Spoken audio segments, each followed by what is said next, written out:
না, সমান ভাগ তো হবে না। আপনি ভাগ পাবেন, তবে অর্ধেক পাবেন না। কেন? ওই লোকটা তো 8টা সোনার মোহর দিয়েছে। তাতে কি, আমি বেশি পাবো, কারণ আমি বেশি ভাগ দিয়েছি। শোনো, কায়দাবাজি ছাড়ো। আমার 4টে সোনার মোহর চাই। তুমি ভাঁওতা দিয়ে আমার ভাগের মোহর নিয়ে যাবে, তা আমি হতে দেব না। ওরে বাবা রে, ওরে বাবা রে, কোমর গেল, কোমর গেল। ও গোপাল, গোপাল, তুমি এটা ভালো করলে না গোপাল। ওরে বাবা রে, ফিরে ফিরে মহারাজকে সব জানাবো। মন্ত্রী মশাই, ও, আপনি এইমাত্র আমার সাথে যেটা করতে যাচ্ছিলেন সেটা ঠিক মন্ত্রী সুলভ কাজ নয়। এখন আমরা আমাদের কাজে যাই। মন্ত্রী, এবার তুমি কি বলবে সেটাই শোনার।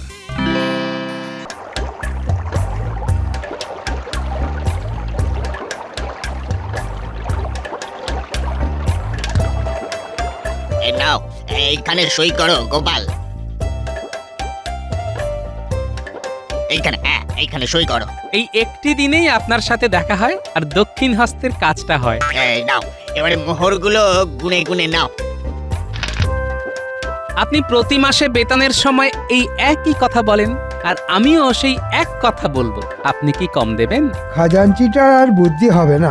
আমি যদি খাজাঞ্চির জায়গায় থাকতাম না, তবে প্রত্যেক মাসে 20-30টা করে মোহর নিয়ে নিতাম। এই শোনো গোপাল, একটা কথা মনে রাখবে, হ্যাঁ? মানুষ নেবে চিনে আর পয়সা নেবে গুনে। আমি মানুষ চিনেই কাজ করি। এই যে যদি আপনার জায়গায় মন্ত্রী মশাই থাকতো, তবে একবারের জায়গায় 3বার গুনতাম। আমি মানুষ চিনি খাজাঞ্চি মশাই। কি মন্ত্রী মশাই, চিনি তো? আচ্ছা, বিডলে বজ্জাত লোক তো। গোপাল, তোমাকে একেবারে হাড়ে হাড়ে চিনি। সে তো চিনবেনই মন্ত্রী মশাই। ওই যে কথায় আছে না, এই কে যেন কচুবন চেনে, আমি তো কচুবন। রতনে রতন চেনে, আমরা সেটা জানি, তবে কচু বোন কে চেনে কি জানি। গোপাল, এটা ভালো হলো না। তুমি আমায় কি বললে? এ মা, আপনাকে আমি কিছু বলতেই পারি না। আপনি মন্ত্রী, দণ্ডমুণ্ডের কর্তা, আর আমি একজন ভাঁড়, লোক হাসানো যার কাজ। তাই আমাকে কচুবন বললাম। চলি খাজাঞ্চি মশাই, আবার পরের মাসে দেখা হবে। আর জ্বালানি, সব মহারাজের আশকারাতি হয়েছে। এই মন্ত্রী মশাই, এইবারে আপনার পালা। এই সইটা করুন, হ্যাঁ হ্যাঁ, সইটা করুন। হ্যাঁ, করি। মন্ত্রী মশাই, সইটা করে বেতন নিন তাড়াতাড়ি, নইলে দেখুন দেরি হবে যেতে আমার বাড়ি। দেরি। যাকে বেতন যাই হোক, মনটা খুশি খুশি হয়ে যায়।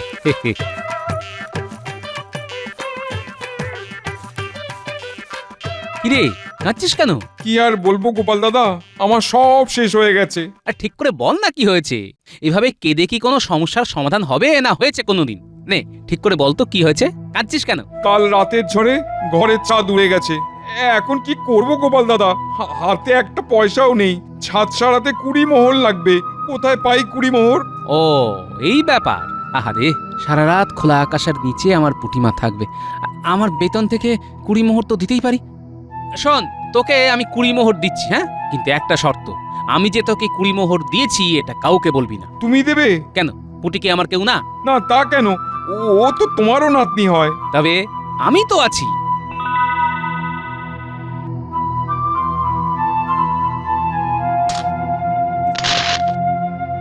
আমি যত তাড়াতাড়ি পারি 20 মোহর শোধ করে দেবো। তোকে কি শোধ করতে বলেছি? এটা পুটির দাদু হিসেবে দিলাম, আর ভুলে গেলাম।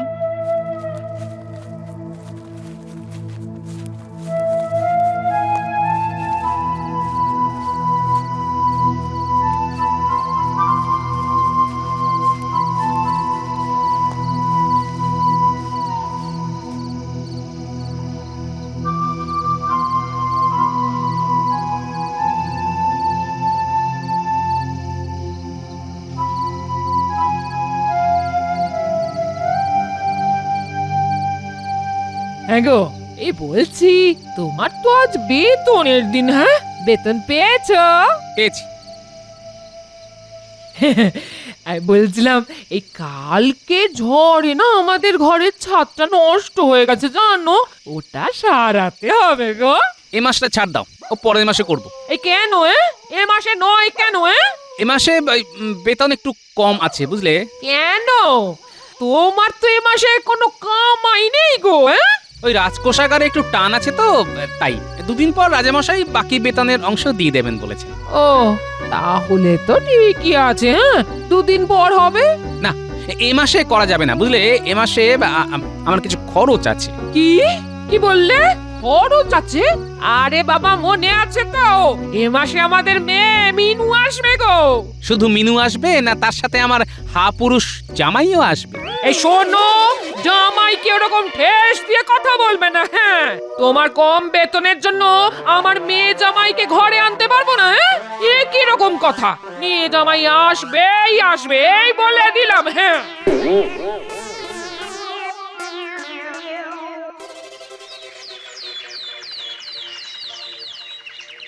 কি হে গোপাল, বিরস বদনে বসে কেন?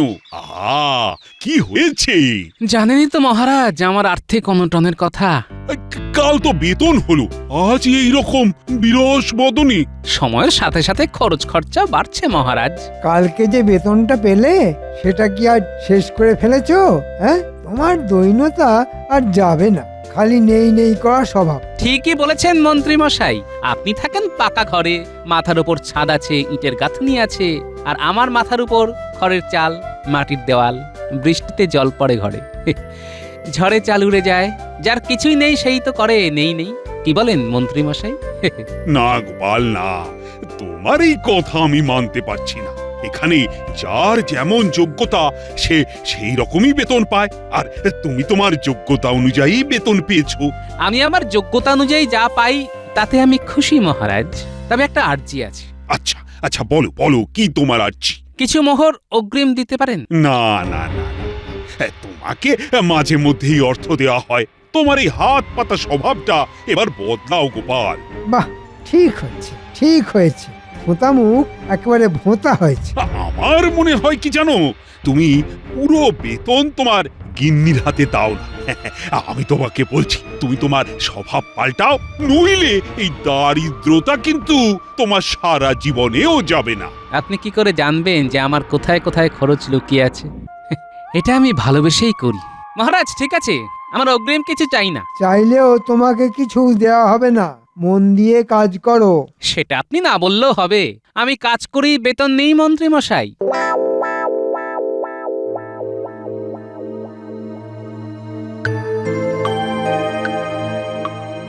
মহারাজ, আপনাকে খুব চিন্তিত দেখছি। হ্যাঁ রানী, আমি একটু চিন্তিত আমাদের ওই গোপালকে নিয়ে। কেন? গোপালকে নিয়ে চিন্তিত কেন? কি হয়েছে? রানী, গোপাল না অর্থ নষ্ট করে। ও মাসান্তে যা বেতন পায় তাতে ও আর বউকে নিয়ে দিব্যি চলে যায়। সারা মাস খেয়ে পড়ে কিছু জমানোও যায়, কিন্তু গোপালের কোনো সঞ্চয় নেই। কি করে অর্থ নিয়ে নষ্ট করে, কিভাবে, এটা কিন্তু আমায় জানতেই হবে। গোপালকে জিজ্ঞেস করেছেন? সে কি করিনি বলতে চাও? করেছি করেছি, কিন্তু কোনো জবাব পাইনি। দেখুন, আমার মনে হয় আপনার ভাবনায় কোথাও ভুল হচ্ছে। গোপালকে আমি যতদূর জানি আজে বাজে খরচ করবার মতো মানুষ সে নয়। দেখি কাল রাজসভাতে গোপালের সাথে আরেকবার কথা বলবো। রাত হয়েছে রানী, চলো শোয়া যাক।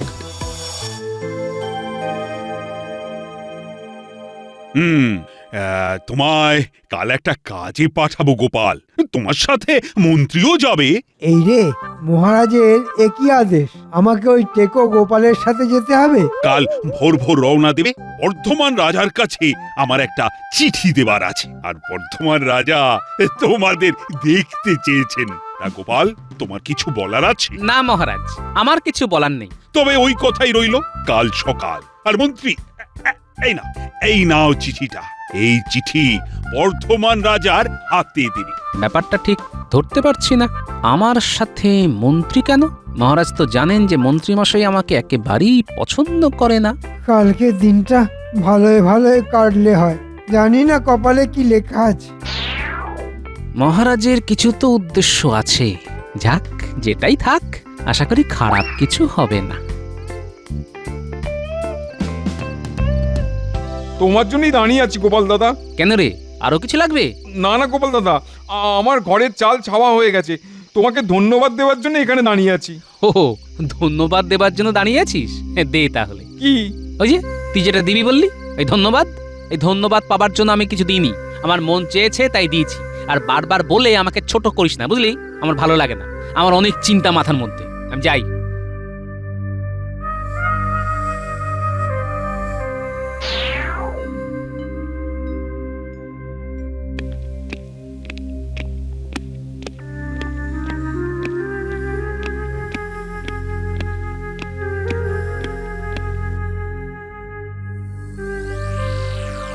আচ্ছা, তাহলে এই ব্যাপার। তাহলে গোপাল নিজের বেতন থেকে কিছু মোহর ওই পুঁটির বাবাকে দিয়েছিল ওদের ছাদ সারাবার জন্য। সাবাস সাবাস গোপাল, সাবাস। মহারাজ, ওই পুঁটির বাবাকে কি আপনার কাছে নিয়ে আসবো? না না না না না, গোপাল যেটা জানতে দিতে চায় না সেটা না হয় গোপনই থাক।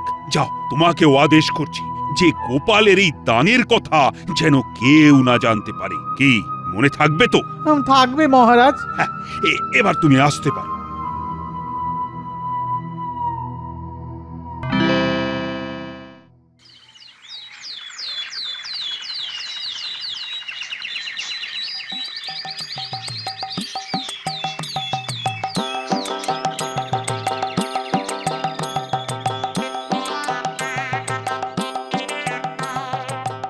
কি মন্ত্রী মশাই, এইটুকুতে হাঁপিয়ে গেলেন?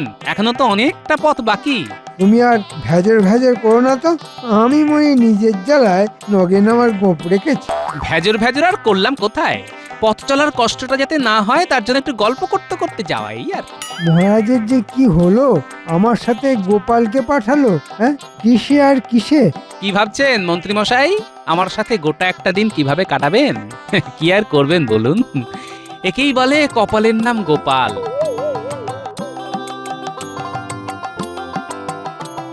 কি হলো মন্ত্রী মশাই? একটু খিদে পেয়েছি, এবার খেয়ে নি। ঠিক আছে, চলুন এই গাছের তলায় বসে আমরা খেয়ে নিই। ঠিক আছে। তোমার কাছে খাবার দাবার আছে তো নাকি? কেন, না থাকলে কি আপনি দেবেন? আমি কোথা থেকে দেব? হ্যাঁ, কি করবে তাহলে? এখানে তো ফলের গাছটা তো দেখতে পাচ্ছি না। আমাকে নিয়ে চিন্তা করে আপনার শরীর নষ্ট করবেন না মন্ত্রী মশাই। আমার বউ আমাকে খাবার করে দিয়েছে। বাহ, তাহলে তো কথাই নেই। বক বক না করে চুপচাপ খেয়ে নাও।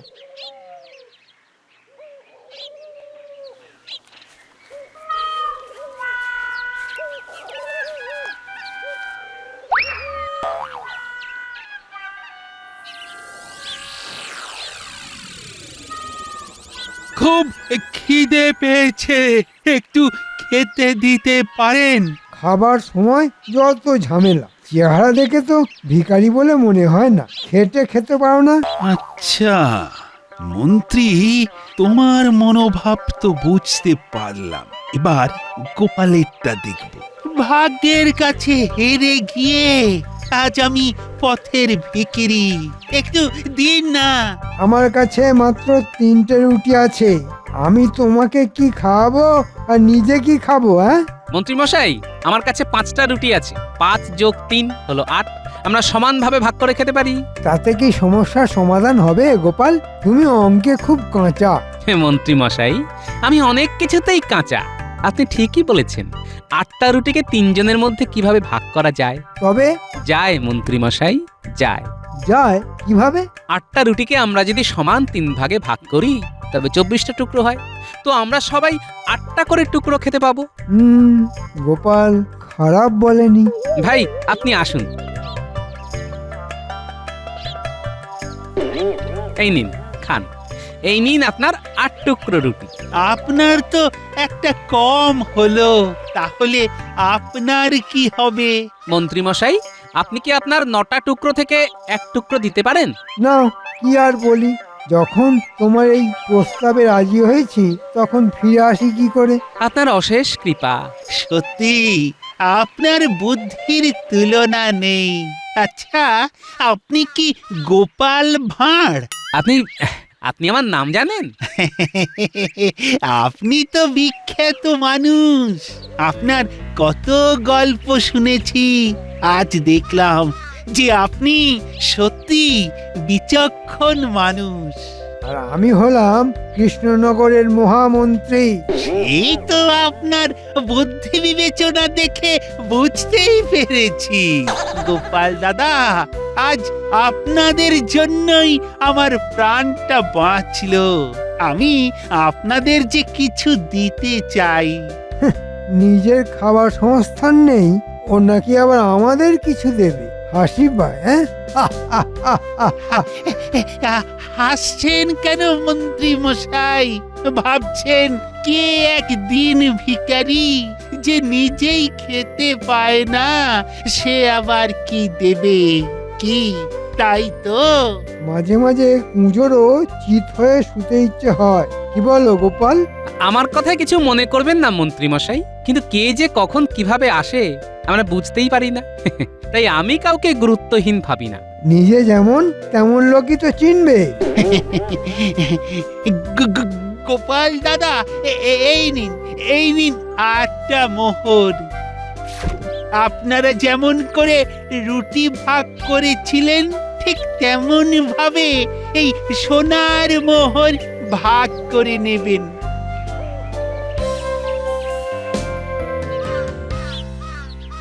আর একটা কথা আপনাকে বলি গোপাল দাদা, আপনাদের রাজার দূরদর্শিতা একদম নেই, মোটেই নেই। আমি যদি তার জায়গায় থাকতাম তাহলে আমি আপনাকে মন্ত্রী বানাতাম। দেখুন, আমাদের রাজা সম্পর্কে এই ধরনের কথা আমি শুনতে চাই না। আমি আপনার সোনার মোহর ফিরিয়ে দিলাম, এই নিন। সত্যি গোপাল, তোমার রাজভক্তির তুলনা হয় না। দুঃখিত গোপাল দাদা, আমার অন্যায় হয়েছে, তবে সোনার মোহর ফেরত দেবেন না, ওতে আমি খুব কষ্ট পাবো। একদম উচিত কথা বলেছো। লোকটার ভোঁতা মুখ ভোঁতা হয়ে গেছে। তা গোপাল, ওই সোনার মোহরটা চলো দুই ভাইতে ভাগ করে নি। তুমি 4টে, আমি 4টে। না, সমান ভাগ তো হবে না। আপনি ভাগ পাবেন, তবে অর্ধেক পাবেন না। কেন? ওই লোকটা তো 8টা সোনার মোহর দিয়েছে। তাতে কি, আমি বেশি পাবো, কারণ আমি বেশি ভাগ দিয়েছি। শোনো, কায়দাবাজি ছাড়ো। আমার 4টে সোনার মোহর চাই। তুমি ভাঁওতা দিয়ে আমার ভাগের মোহর নিয়ে যাবে, তা আমি হতে দেব না। ওরে বাবা রে, ওরে বাবা রে, কোমর গেল, কোমর গেল। ও গোপাল, গোপাল, তুমি এটা ভালো করলে না গোপাল। ওরে বাবা রে, ফিরে ফিরে মহারাজকে সব জানাবো। মন্ত্রী মশাই, আপনি এইমাত্র আমার সাথে যেটা করতে যাচ্ছিলেন সেটা ঠিক মন্ত্রী সুলভ কাজ নয়। এখন আমরা আমাদের কাজে যাই। মন্ত্রী, এবার তুমি কি বলবে সেটাই শোনার। কি আনন্দ মহারাজা, আপনাকে দেখে তাজা। হ্যাঁ, আজ মনটা খুব তরতাজা লাগছে। তাজা লাগার বিশেষ কোনো কারণ? আছে, অনেক কারণ আছে। তাড়াতাড়ি বলুন মহারাজ, কি কারণ আছে আজ? ক্রমশ প্রকাশ্য। আজ হবে যোগ বিয়োগের খেলা। এখন আমরা খেলতে বসবো? ওরে বাবা, এ খেলা সে খেলা নয়, এ খেলা 3 জনের খেলা।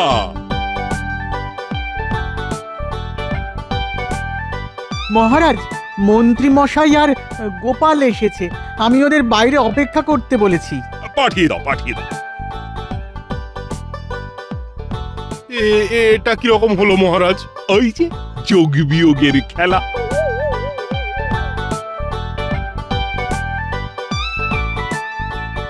মহারাজ আমাকে প্রহরী দরজায় আটকালো। ও বলল আপনার নাকি এরকম আদেশ ছিল। ও, শুধু তোমাকে একলাই আটকেছে? না, মানে কালকেও তো আটকেছে। তোমাদের সাথে আমার কথা আছে। মানে তোমাদের যে কাজের জন্য পাঠিয়েছিলাম তা হয়েছে? আগে মহারাজ, আপনি আমাকে কেন মন্ত্রী মশাইয়ের সাথে বর্ধমান রাজার কাছে পাঠিয়েছিলেন সেটা আমার বোধগম্য হয়নি এখনো। ও, তা এবারে বুঝিয়ে দেব। এবার তোমরা তোমাদের যে যার জায়গায় বসো।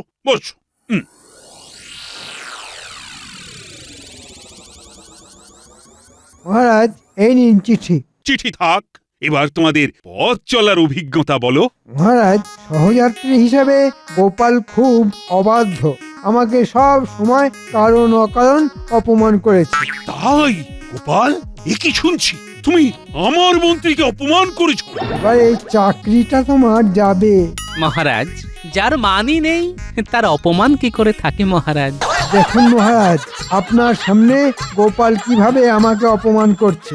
আমি সারাটা রাস্তা গোপালের কিসে ভালো হয় সেটা ভেবে গেলাম, আর গোপাল আমাকে এইভাবে অপমান করছে। আমি সব দেখছি মন্ত্রী। এবার আমার যোগ বিয়োগের খেলাটা শুরু করব। আহ, কি শান্তি! গোপাল, মন্ত্রী সম্পর্কে তোমার কি ধারণা? মন্ত্রী সম্পর্কে আমার ধারণা কখনোই ভালো ছিল না মহারাজ, আর এই বর্ধমান যাত্রা আরো খারাপ করেছে। বুঝলাম। তা গোপাল, তোমাদের যাওয়ার পথে কোনো দরিদ্র মানুষ তোমাদের থেকে খাবার চেয়েছিল? মহারাজ জানলো কি করে? হ্যাঁ মহারাজ, কিন্তু ওটা যে আমি ছিলাম। এরে, সেরেছে। মন্ত্রী, বলুন মহারাজ। সেদিনের ঘটনা মনে আছে তো?